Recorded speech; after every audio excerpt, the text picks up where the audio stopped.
Yeah, and Tony, we are going to get into our plights and our journeys throughout our lives. And as I mentioned before, you were able to have the talent and the ability to get to the NBA, but you're from Milwaukee. And, Yep. and just talk about the challenges that many may not know, just as an African American, that makes your journey unique as to how you got to where you are now.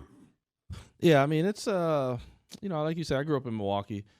A lot of people when they hear my name, they hear Tony Smith, they associate me with Wauwatosa because that's where I went to high school. But I mean, a lot of people know also now that that's not where I grew up. I didn't grow up in Tulsa. Right, I'm from Milwaukee. Grew up on 40th and Center, closer to Washington High School than I did Tulsa. And just like other black families, my mom was trying to get us out of MPS because of the school system, right? Trying to get us to have better opportunities and better schooling first and foremost. So, I mean, I started going to 95th Street School. Then I went to junior high in Tulsa as well, right down the street at Longfellow from East. Then I went to East. So I was out in the Tulsa School District pretty much all the time, right? So she did not want us in the MPS system, in the Milwaukee public system. So my mom, by no means did she have a lot of money, right? So she was just scraping by, though. I mean, you talk about a struggle. As an adult now, man, I can't even imagine how she did it. Yeah. I'm thinking, looking back, like, wow, how did you do that? Yeah. And it was me and my sister, and then I had another sister, and I'm like, what was she doing? I mean, I know the job she had. I'm like, I don't know how she that made, ain't paying. I don't know how you This made ain't ends meet. adding up. I mean, it was incredible what she did. Yeah. So that's why I have ultimate respect for my mom, what she was able to do, not, just going to lay down and take what was being handed Right. to her. She just, no, I'm not doing that. And my kids, I had a lot of buddies at Washington, but she was like, nah, we ain't doing that.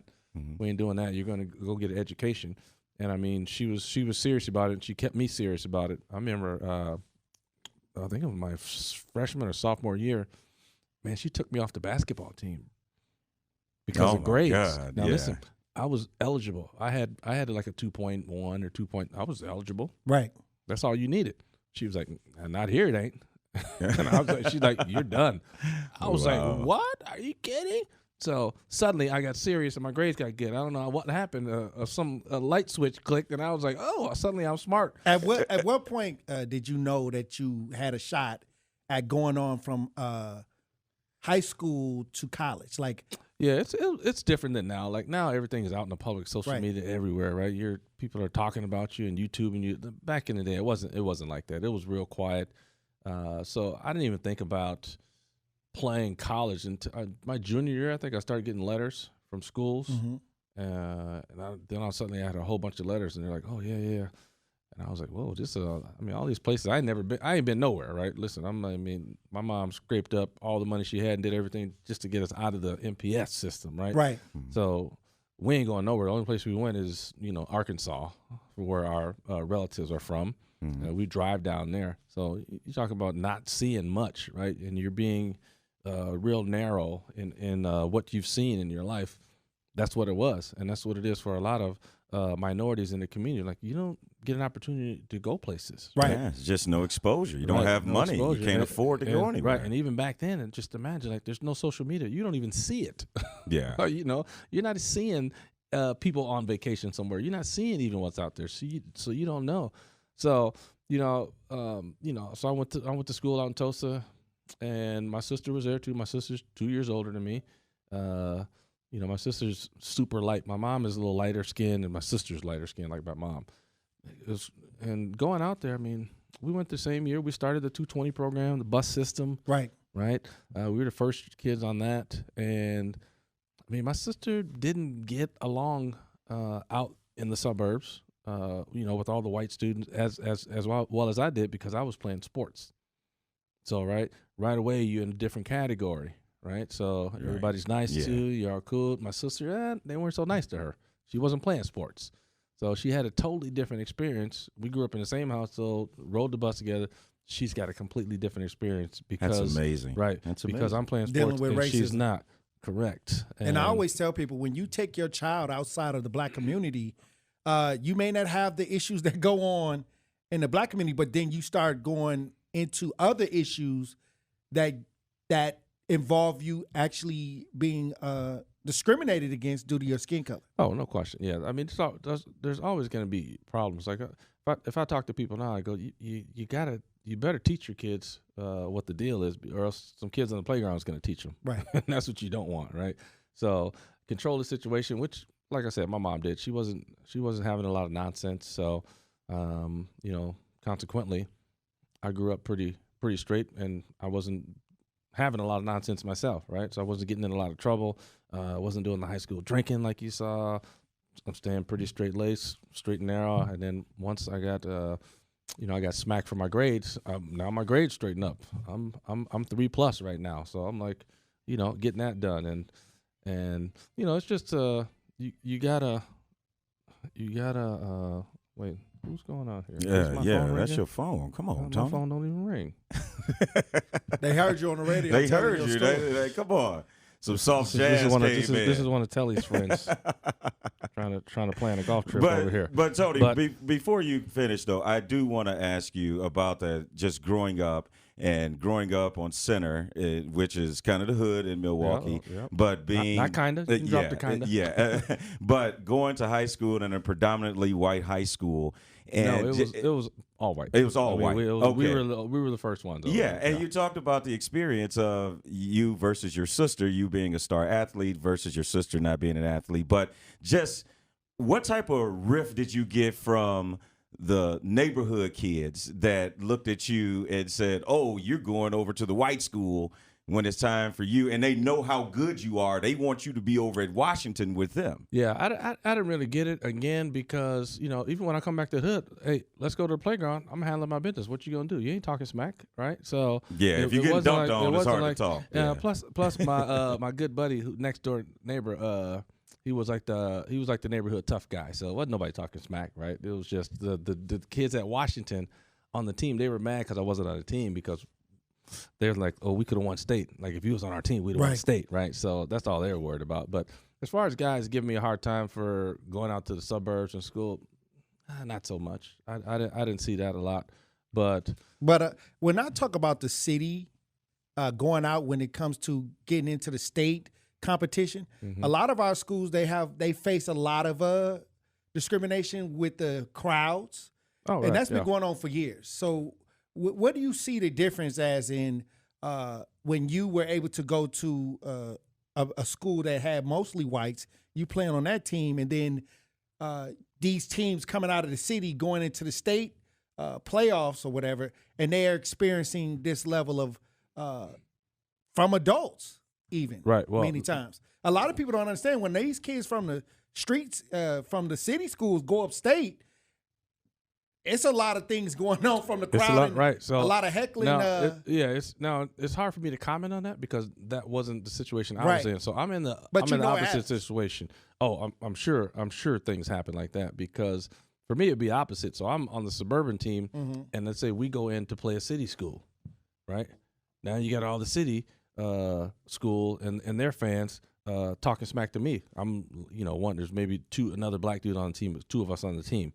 Right, they talking smack to us, right? So you saying you faced the reverse? I faced the reverse, right? Because I'm out in the suburbs, and I didn't go to the city school. Now they looking at me and talking crazy, right? So I got it from that side, and like you say, I'm sure it was the other way around. I mean, there's always, people always talk. I remember about like, oh yeah, they don't want the city schools upstate because fans don't travel and they won't make money, and I'm like.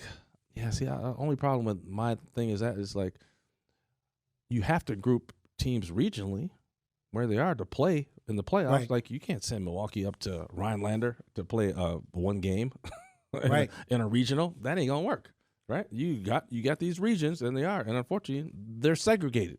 That's what they are. Milwaukee's mostly where all the black teams are. And they restructure the conferences too to try But that ain't gonna matter when you get to the playoffs, and you're in this region. I'm talking about, but sometimes when they restructure the conference, they put more black schools against each other so they can eliminate each other before they can get to that's what they say. But they have to because you're in the same vicinity. Okay, that's what I'm saying. It's hard to take a few schools and then have them drive 3 or 4 hours, right? Just so they're not playing against other city schools.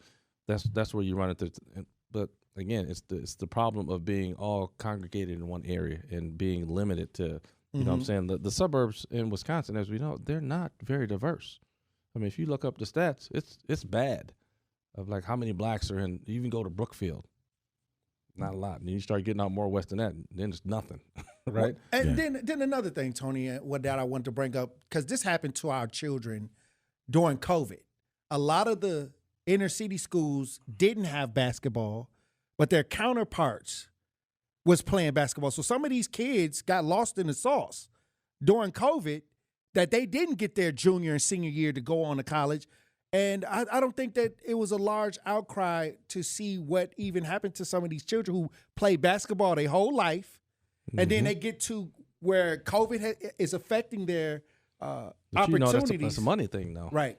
But what I'm saying is when I looked at that, I mean, I see that you're right. I think it's a foundational idea as well, because I think that schools outside in the suburbs, they have more contribution from the alumni.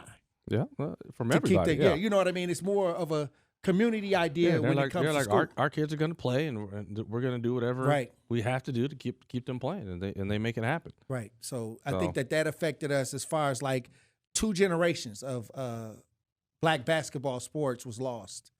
Yeah, and but like you say though, so I'm 1 or 2 black kids on an all white team, and you know, you go to some gyms, some crowds, and people act ignorant, right? Right. They got to yell comments and make comments, and again, I think what's lost on them is he really talking to kids, which is messed up. Which is really messed up, right?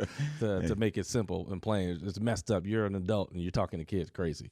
Doesn't make sense. I mean, I was coaching AAU, and again, I'm coaching my son. I'm helping my buddy coach his son's team out in Brookfield. So mostly white kids. We might have 1 black kid on the team, but it's predominantly white kids. I'm the black coach, and we're playing this team in Florida. They got mad. We beat them. And we're walking outside, and I mean, literally, this grown lady comes up to us, and she's like talking crazy, like, "Oh, y'all paid the refs. The refs were white, right? Y'all paid the refs." She's like, "What are you doing with these words?" She said words to what you put in soup. That's what she called them. What you doing with these? You must be married to one of them. Wow. I'm saying, lady, we out here playing ball. Get away from me. Yeah. Like, what are you talking about?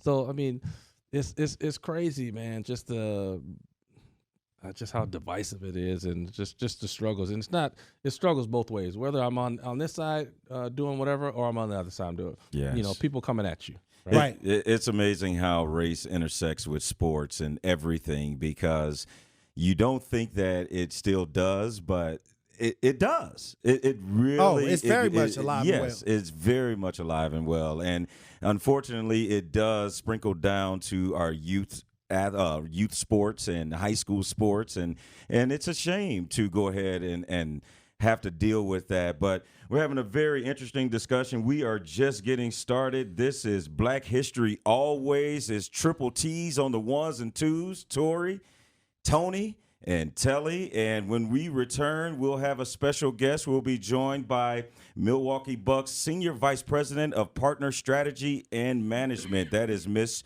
Karita Jones. You are listening to Black History Always. We'll be back after this.